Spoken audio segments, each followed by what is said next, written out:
Selamat siang teman-teman sekalian, Assalamualaikum warahmatullahi wabarakatuh. Saya itu mendapatkan pertanyaan tadi pagi tentang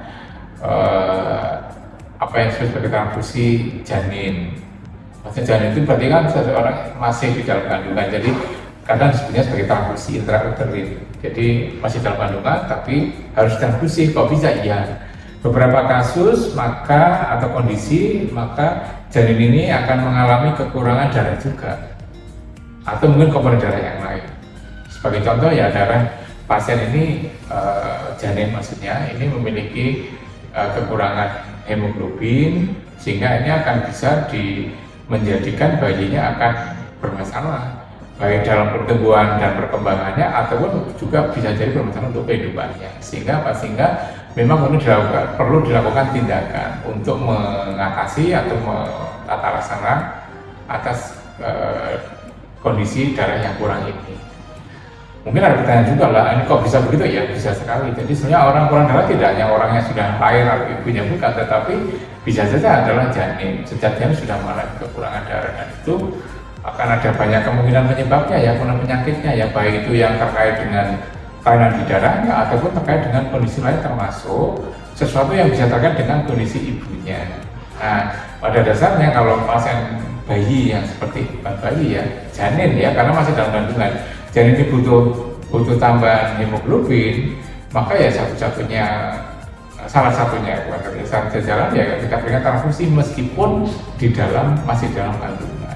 Saya tentu tidak akan bercerita bagaimana teknisnya, semuanya sudah canggih ya zaman sekarang ya, tetapi saya ingin menceritakan sedikit tentang terus komponen darahnya bagaimana ya. Sebenarnya konsepnya adalah sama sebenarnya, bahwa keamanan darahnya harus dijaga atau dijamin, sehingga kita memilihkan biasanya komponen darah yang gula darahnya aman, kemudian aman dari risiko penularan infeksi, aman dari risiko reaksi transfusi. Karena kan fatal kalau itu kita transfusikan, terjadi reaksi transfusi bagi janin yang dikandungkan kan fatal, karena juga tidak akan mudah untuk melakukan penata laksanaan atau penanggulangannya, sehingga harus kita hindari betul. Makanya di banyak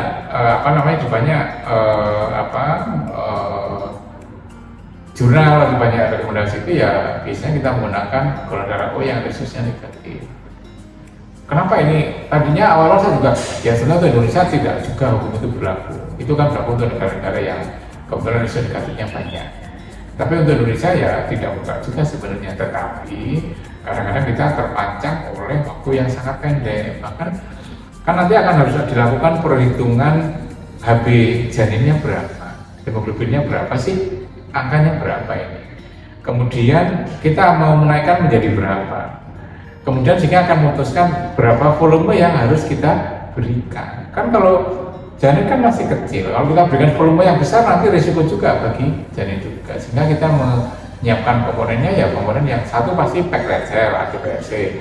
Yang kedua ya hematokritnya ya harus hematokrit yang cukup tinggi. Nggak boleh di bawah 70 ya, paling nggak 70, 80, nah maksimal 80 ya. Tinggi banget boleh nggak boleh juga, maksimal 80% gitu, sehingga volume yang diberikan nanti pada janin tidak perlu terlalu banyak, sehingga tidak membahayakan bagi si janin.